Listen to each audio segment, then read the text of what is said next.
Hi, good morning. What are the things I've learned in Mass today? First, have humility in asking the Lord when you pray. So, paano po ba to?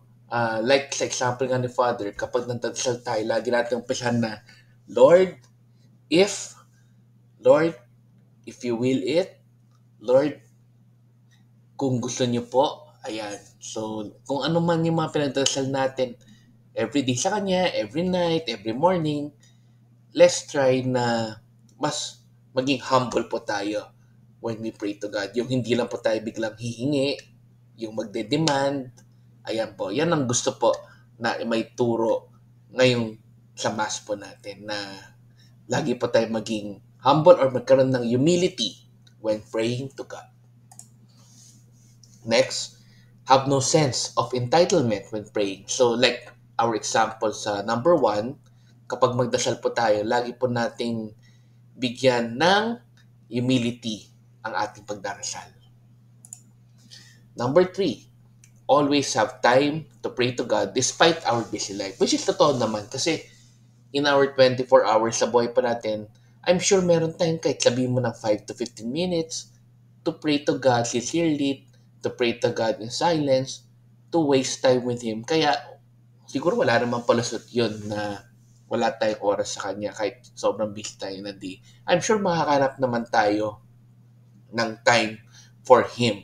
Kaya sadyain po natin talaga na magkaroon po ng time to pray. And number four, surrender everything to God. Accept that if He wills it, it will come true.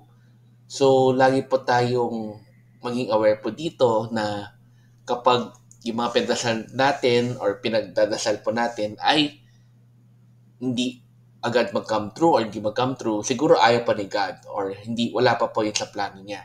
Kaya lagi lang po tayong magtiyaga na magdasal sa Kanya, lagi po tayong mag-surrender sa Kanya, and lagi po tayong umasa na sana nga yung ating mga pinagdarasal ay magkatotoo rin po.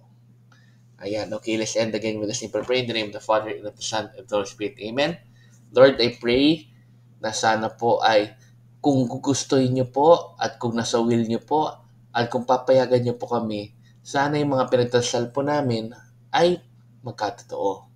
Sana nga po nasa divine plan niyo po yung mga pinagdasal po namin and lagi niyo po kaming i-lead sa tamang direksyon sa buhay po namin. Amen. In the name of the Father, and the Son, and the Holy Spirit. Amen. Good morning again to all of you. Have a great day. God bless. And let's end again with our simple Thanksgiving daily thank you prayer. Lord, thank you very much for all the blessings that you are giving us every day. Thank you for our food, safety, security, guidance, and all your blessings. Please avoid us getting sick from all illnesses and forgive us for all our sins. Lord, I pray that all our hopes and dreams will come true in your own time. Again, Lord, thank you for all the blessings that you have given us. Amen.